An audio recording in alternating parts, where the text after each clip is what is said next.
पाकिस्तान खिते में सबसे महंगा पेट्रोल फरोख्त करने वाला मुल्क बन गया। पाकिस्तान में 1 लीटर पेट्रोल 321 रुपये 17 पैसे में दस्तयाब है, जबकि कतर में पाकिस्तानी करेंसी के मुताबिक पेट्रोल की कीमत 144 रुपये, सऊदी अरब में 172, यूएई में कीमत 186 रुपये, ओमान और बहरीन में 1 लीटर पेट्रोल 172 रुपये में दस्तयाब है।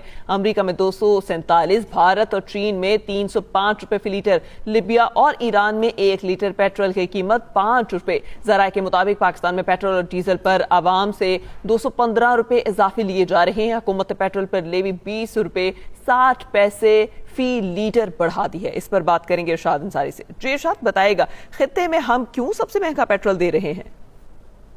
जी देखें, ये जो अभी मशरक़ वस्ता में जो सिचुएशन बनी है ईरान पर हमले के बाद, न सिर्फ पाकिस्तान बल्कि दुनिया के तमाम ममालिक की मईशतें इससे मुतासर हो रही हैं, लेकिन पाकिस्तान चूँकि अंडर डेवलप्ड कंट्री है और इस पे इम्पैक्ट ज्यादा आया। और अभी जो तेल की कीमतें बढ़ी हैं उसमें पाकिस्तान में 321 रुपये फी लीटर जो पेट्रोल हुआ है, ये खित्ते में सबसे ज्यादा है। लेकिन ओवरऑल अगर देखा जाए तो अभी हांगकांग जो है वो ऐसा मुल्क है जहां दुनिया में सबसे ज्यादा जो है वो पेट्रोल है, उसकी कीमत 1000 रुपये पर लीटर से ज्यादा है। लेकिन जो हमारा रीजन है उसमें जो पाकिस्तानी करेंसी में देखें तो कतर में इस वक्त जो है वो पेट्रोल पाकिस्तानी करेंसी में 144 रुपये फी लीटर है, सऊदी अरब 172 रुपये, यूएई में 186 रुपये फी लीटर के हिसाब से फरोख्त हो रहा है। और इसके अलावा जो अमान और बहरीन है उसमें भी पेट्रोल 172 रुपये लीटर फी लीटर के हिसाब से फरोख्त हो रहा है। अमेरिका में इसकी कीमत 245 रुपये, हमारे पड़ोसी मुल्क भारत और चीन में ये 305 रुपये फी लीटर के हिसाब से पेट्रोल बिक रहा है। इस वक्त जो सबसे कम कीमत है, जो सस्ता पेट्रोल है, वो ईरान में और लीबिया में जो है वो बिक रहा है और इसकी कीमत 5.5 रुपये फी लीटर के हिसाब से बनती है। जैसा कि पहले भी बताया मैंने, हांगकांग में पेट्रोल की कीमत सबसे ज्यादा है, ये 1077 रुपये फी लीटर के हिसाब से जो है वो बिक रहा है।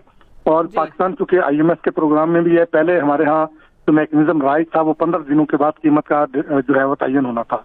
लेकिन जंग की जो सिचुएशन पैदा हुई उसके बाद हम पे दबाव आया और IMF की तरफ से भी हमें कहा गया कि पाकिस्तान का जो फिजिकल जो बहरान है वो बढ़ जाएगा अगर पाकिस्तान ने फौरी तौर पर ये इजाफा पास ऑन नहीं किया। तो इसलिए गवर्नमेंट ने जो है वो इस इजाफे को पास ऑन किया। लेकिन डीजल पे जो कीमत बनती थी हाई स्पीड डीजल पे, वो 80 रुपये फी लीटर बनती थी। हुकूमत का ये कहना है कि हमने इसको रैशनल किया है और हमने डीजल पे पूरी 80 रुपये कीमत पास ऑन नहीं की, उसमें भी हमने जो है वो 55 रुपये किया है। और पेट्रोल पे 30-32 रुपये बनती थी, उसमें हमने बढ़ा के 55 रुपये किया है ताकि इसको बैलेंस किया जा सके। क्योंकि अगर डीजल हाई स्पीड डीजल को महंगा किया जाता तो उससे एग्रीकल्चर सेक्टर और दूसरे ट्रांसपोर्ट सेक्टर ये इफेक्ट होता, तो इसलिए बैलेंस किया गया है ताकि जो है वो इसका इम्पैक्ट उतना ना आए जितना क्या है। लेकिन माहिरीन का ये कहना है कि अगर ये सिचुएशन मजीद चली तो आगे चल के पेट्रोल और दूसरी जो पेट्रोलियम मसनूआत है ये मजीद महंगी, कीमतें मजीद बढ़ेंगी। इरशाद अंसारी, आपका शुक्रिया।